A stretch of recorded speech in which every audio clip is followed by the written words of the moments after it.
Might be wondering why rolling this log on instead of backing on with the log arch. Went up in the woods and loaded the wrong end. Loaded the small end forward. Small end has to go towards the mill.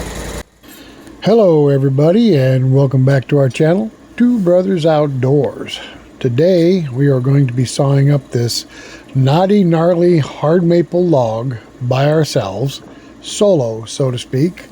And Tim is doing the same thing over at his mill. So we're kind of having dueling sawmills today.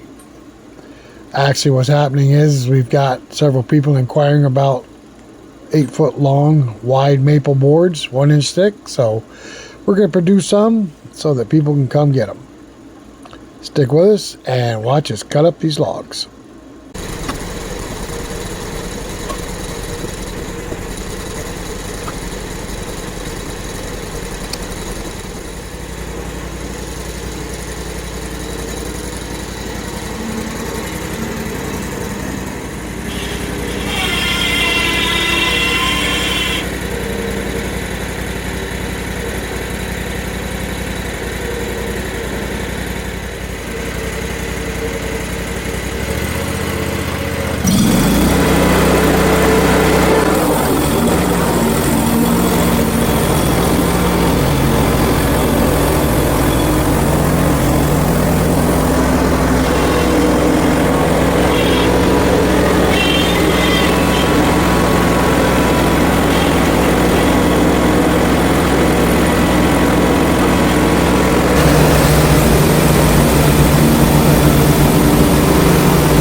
Alright guys, we're going to close this video right here. Just give you a peek at what we did.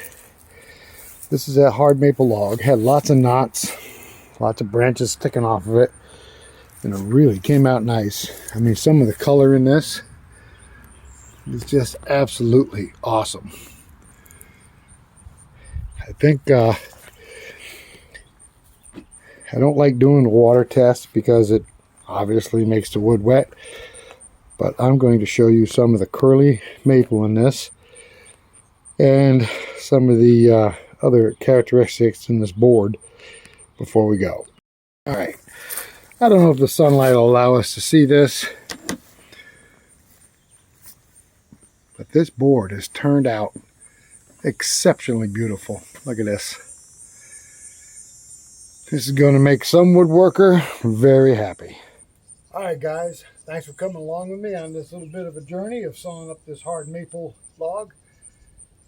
Please hit that subscription button right there. Well, not that one. That's just a reminder. But hit the subscription button at the end of this video. And give us a thumbs up. Thumbs up helps our channel. It's one of the last free things you can do to help somebody, right? All right, guys. And notifications bell. You don't want to miss any of our future videos. Until the next one, we will catch you later. And as Tim would say, bye-bye now.